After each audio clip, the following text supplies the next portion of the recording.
Welcome modelers to build number 2 of my giant stinger from Carolina Custom Kits. In part 1, we built the wings and ailerons, and now we're moving on to the fuselage. And once again, look how big this plane is. The plans barely fit on my build table. But I just wanted to point out a couple of things before I get started building the fuselage. Now I've laid out all the parts, nothing is glued yet, but these are all the parts for the first fuselage side. There's a couple of things Carolina Custom Kits does that I really love. You'll notice that there are interlocking tabs everywhere on each piece. They all lock together, so there's no way to get anything misaligned. I absolutely love that. But better than that, look at the stringers for the fuselage side.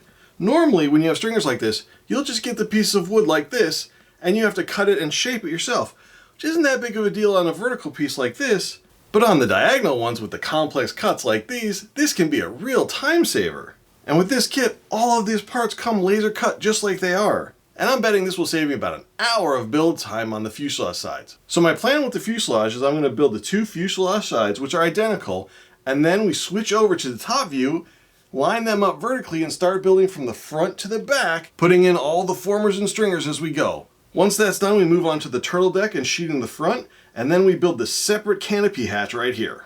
So I'm going to get going on the first fuselage side, and I'll see you along the way. So I just finished up building the left side of the fuselage, and everything went together really smooth, just as I had hoped it would.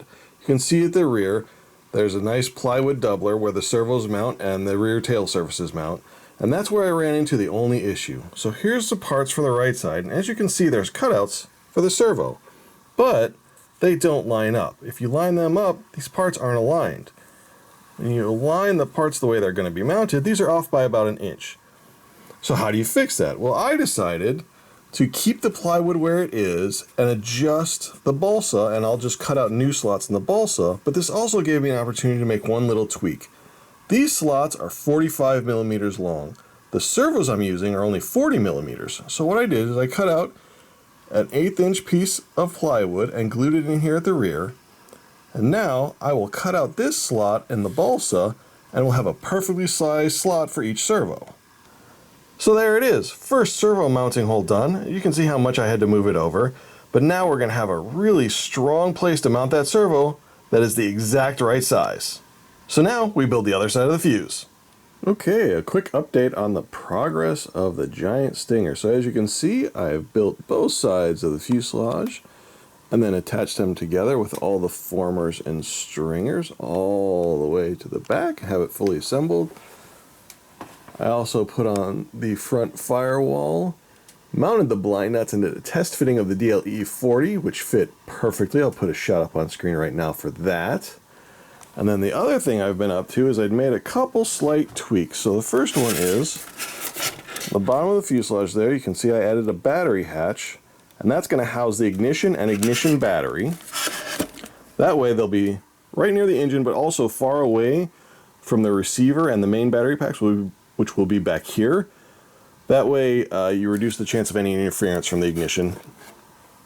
And then the other thing I was working on is this is the hatch that goes on the top here. I had to figure out how to mount it. So as you can see, I made these little tabs that have blind nuts in here, and then I put notches in the top, and so this just slides down on there, and then bolts go in through the 4 holes, 2 on each side, and that will really securely hold this down. Now, since this plane is going to be gas powered, I decided to do this as opposed to either magnets or a quick release hatch, because I'm more worried about vibration knocking this loose, and I don't have to get it batteries every time for the flight, which is what I'd have to do if it was electric powered.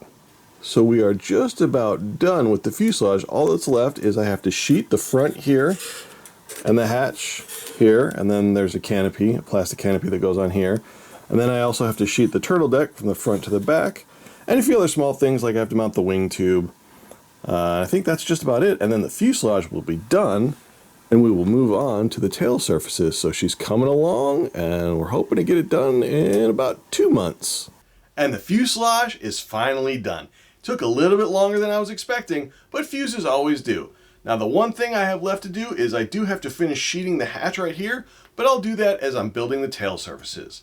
Now if I were to build this plane again, there is one change that I would make. And that is, instead of shooting the fuselage with 1/8 inch balsa sheeting like the plans depict, and like I did on the turtle deck here, I would switch to 3/32, which is actually what I did in the front here and what I'm planning on doing on the hatch. These curves are just a little bit too tight for 1/8 inch to really be workable, and 3/32 is just so much easier to work with. You'll end up with better joints, and the strength difference is negligible. So that is the one change I would make, because it makes building and especially finishing this plane much easier. But now for my favorite part of finishing the fuselage, we get to attach the wings for the first time.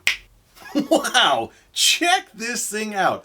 I absolutely love this part of a build because it's the first time you get to see just how beautiful, and in this case, how big of a plane you're building.